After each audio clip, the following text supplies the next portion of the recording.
Coba logis apa tidak orang yang mengaku cucu Nabi ini secara data di abad ke-9 Hijriah 895 Hijriah mengaku keturunan Nabi, kemudian mengurut nama-nama Ali bin Abu Bakar, namanya Asakron nih, 895 Hijriah.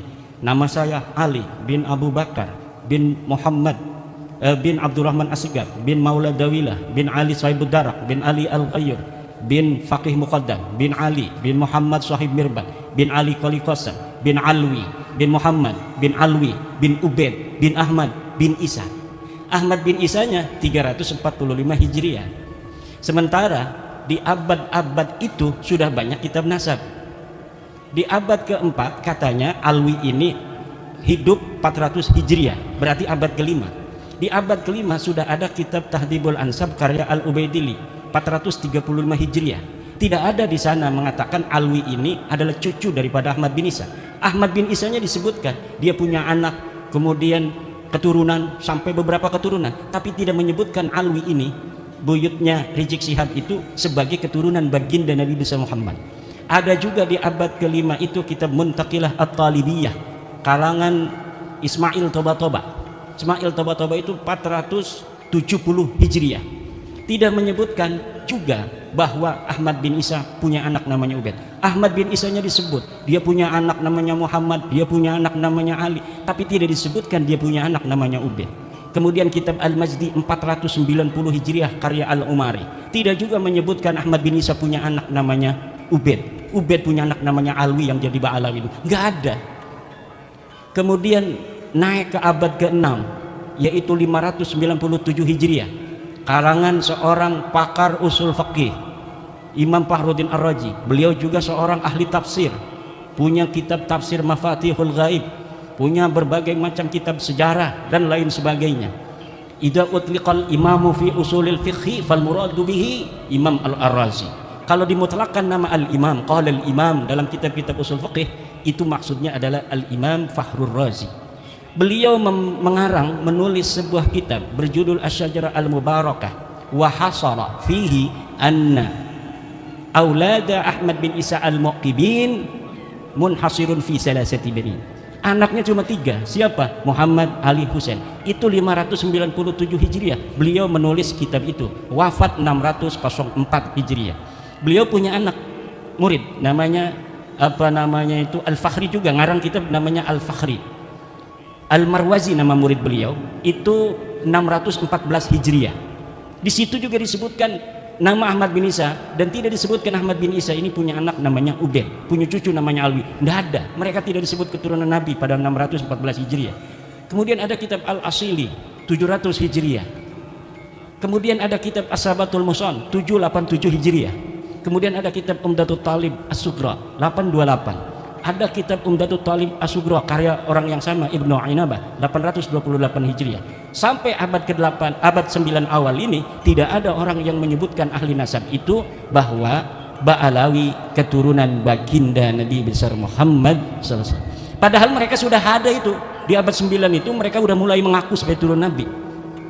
Ali bin Abu Bakar As-Sakron ini sudah mengaku keturunan Nabi di abad 9. Tapi orang-orang Yamannya saja itu tidak ada yang mencatat mereka sebagai keturunan Nabi di abad 9 itu. Maka saya sebutkan ada 550 tahun kosongnya riwayat antara pengakuan dan orang yang diaku. Orang yang diaku 345 Hijriah, mereka mengaku 895 Hijriah, hitung pakai kalkulator 550 tahun. Itu kalau kita mau kasihan. Itu versi kasihan itu 550 tahun itu. Versi yang tidak kasihan dalam ilmu nasab itu, dalam ilmu nasab, sebuah kitab sejarah la yuqaddamu bihalin ala ma yusbituhun nasabun. Ilmu sejarah, sejarawan tidak bisa didahulukan dari apa yang telah ditetapkan oleh ahli nasab. Sedangkan Ali As-Sakron ini ngarangnya kitab sejarah tasawuf dan amalannya. Maka walaupun ada susunan dia menyebutkan nama sampai Ahmad bin Isa, itu sebenarnya dalam ilmu nasab tidak dianggap sama sekali.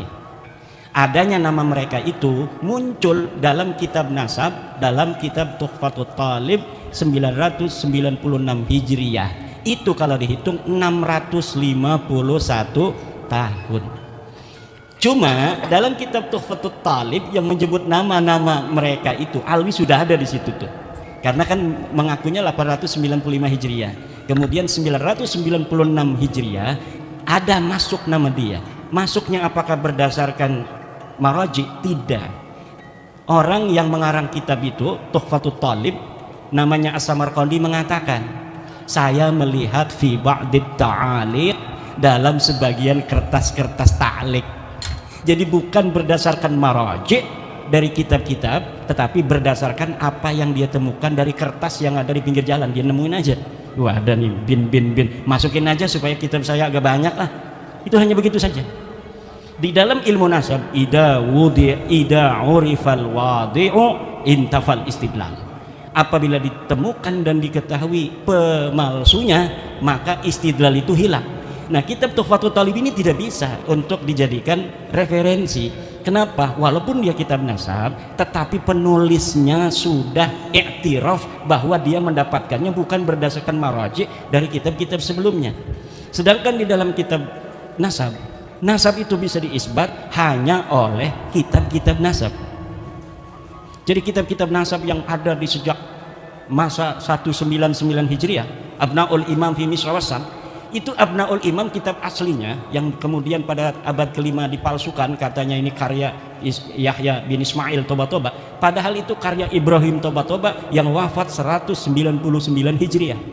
Itu sudah ada kitab nasab, 199 Hijriah sudah ada kitab nasab, ditulis semua keturunan Imam Hasan dan Imam Husain. Gak bisa orang masuk-masuk sembarangan. Kemudian ada kitab Nasabu Quraisy, ada kitab nasab Bani Quraisy, ada kitab As-Sam'ani tentang nasab, ada kitab Siri Silsilatil Alawiyah 340 Hijriah karya Abu Nasr Al-Bukhari. Tapi di situ bukan masa di mana Ahmad bin Isa hidup, jadi kita nggak pakai sebagai dalil. Yang kita pakai dalil mulai daripada kitab nasab yang bisa diakses paling tua, yaitu Tahdzibul Ansab karya Al-Ubaidili 435 Hijriah. Jadi kitab-kitab nasab itu sudah menafikan mereka sebagai turun Nabi. Ini kata Hanif Alatas, kalau tidak ada yang menyebut, itu bukan berarti dia tidak ada. Kalau misalnya ada yang menafikan bahwa Alwi bukan cucu Nabi di abad 5, baru bisa diterima bahwa Alwi itu bukan cucu Nabi. Tapi tidak ada orang yang menafikan Alwi sebagai cucunya Ahmad bin Isa di abad kelima. Alasannya begitu. Kalau Kiai Imad bisa menemukan satu kitab yang menafikan katanya Ubaid sebagai anak Ahmad bin Isa, Alwi sebagai cucu daripada Ahmad bin Isa, baru itu sahih. Kalau tidak ada yang menafikan, tidak, kata saya. Coba lihat dalam kitab tauhid yang kecil aja, kitab Syarah Aqidatul Awam. Kitab apa itu? Karya Ibrahim Al-Laqani. Tuhfatul Murid ya. Tuhfatul Murid. Itu bagaimana? Sesuatu yang sah untuk dinafikan adalah sesuatu yang subut. Sesuatu yang bisa ditiadakan adalah sesuatu yang ada. Kalau sesuatu yang tidak ada itu tidak bisa ditiadakan karena dia sudah tidak ada secara ontologis. Sekarang ada yang tidak hadir. Misalnya istri keduanya Kiai Suparman. Istrinya ada, makanya saya candain. Misalnya Kiai Suparman punya istri dua, misal yang hadir cuma permaisuri. Ada misalnya namanya Maisaro. Misal, kok Maisaro tidak ada? Nah, tidak ada itu karena memang tadinya ada. Tapi kalau memang sesuatu itu tidak ada, maka bagaimana sesuatu yang tidak ada kemudian kita nafikan? Itu dalam teori filsafat itu tidak logis. Kalamun ghairu mantiqiyyin, kalam yang tidak mantiki, yang tidak logis, tidak masuk akal. Nah, ini akan panjang ini karena semuanya sudah paham. Nanti kita di dalam diskusi aja bahwa begini kesimpulannya. Untuk mengetahui dia diisbat cucu Nabi atau tidak, itu menggunakan metodologi nasab, ilmu nasab dan kitab nasab. Secara kitab nasab mereka sudah hakul yakin kata Roma Irama bahwa mereka bukan cucu Nabi. Untuk mengetahui apakah mereka ini nama-nama yang disebutkan sampai Ahmad bin Isa itu sosok historis, orangnya betul-betul ada atau tidak, itu menggunakan pendekatan historis, yaitu melalui menelusuri nama-nama keluarga mereka ini dalam kitab-kitab sejarah. Dan dalam penelitian penelusuran saya mengenai nama-nama keluarga mereka, dari mulai Abdurrahman Segaf, kakeknya Ali Abu Bakar As-Sakran, Abdurrahman As-Segaf punya ayah katanya namanya Muhammad Maula Dawilah.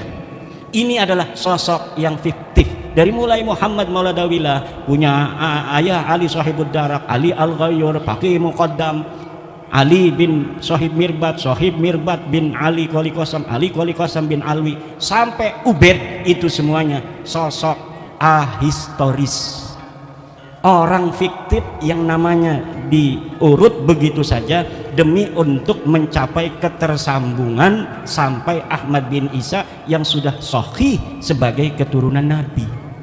Jadi jangankan bisa diisbat secara ilmu nasab, uang sosoknya aja nggak ada. Bagaimana sih Kiai Imad bisa menemukannya? Begini Pak, di Tarim itu banyak orang dulu. Faqih Muqaddam itu 653 Hijriah. 653 Hijriah di Tarim itu banyak ahli-ahli agama, ulama-ulama besar. Ada kitab-kitab nasab sejarah yang ditulis. Kejadian apa saja yang terjadi di Tarim itu ada. Dalam kitab Al-Yafi'i, dalam kitab Tabaqat Fuqaha Il-Yaman, dalam kitab As-Suluk, semuanya diterangkan. Ada kejadian pembunuhan para fuqaha 560 Hijriah, itu ada penyerbuan dari kerajaan membunuh para kiai-kiai karena perbedaan dalam cara pandang keagamaan. Tapi tidak ada satupun nama-nama yang disebutkan ulama baik yang dibunuh maupun tidak dibunuh dari keluarga Ba'alwi. Kenapa? Karena memang waktu itu mereka tidak ada di Tarim. Mereka belum ada di Tarim. Mereka pindah dari India masuk itu sekitar sebelum abad 9 Hijriah, beberapa puluh tahun sebelumnya. Kemudian menyusun sebuah kekuatan di situ, kesejarahan, palsuin semua ulama-ulama di sana. Direbut nasabnya orang, kemudian yang direbutnya itu diingkirodkan. Ini mereka kan nyantol ke Abil Jadid, ulama Hadramaut, Sarip Abul Jadid. Nasabnya diambil, Abul Jadidnya dihancurkan. Bahwa Abul Jadid ini tidak punya keturunan hari ini abad 9. Sama juga dengan Wali Songo. Wali Songo diambil itu sejarahnya, dibelokkan nasabnya ke Hadramaut, keturunannya dihilangkan bahwa mereka tidak punya keturunan. Ini yang akan terjadi kalau tidak ada bab nasab 2022 dan tidak ada Kiai Suparman Abdul Karim di Lampung. Ini yang akan terjadi. Karena beliau yang awal-awal mengambil nyamber itu dari Banten. Luar biasa, antara Lampung dan Banten persahabatan yang tiada akhir. Dari zaman dulu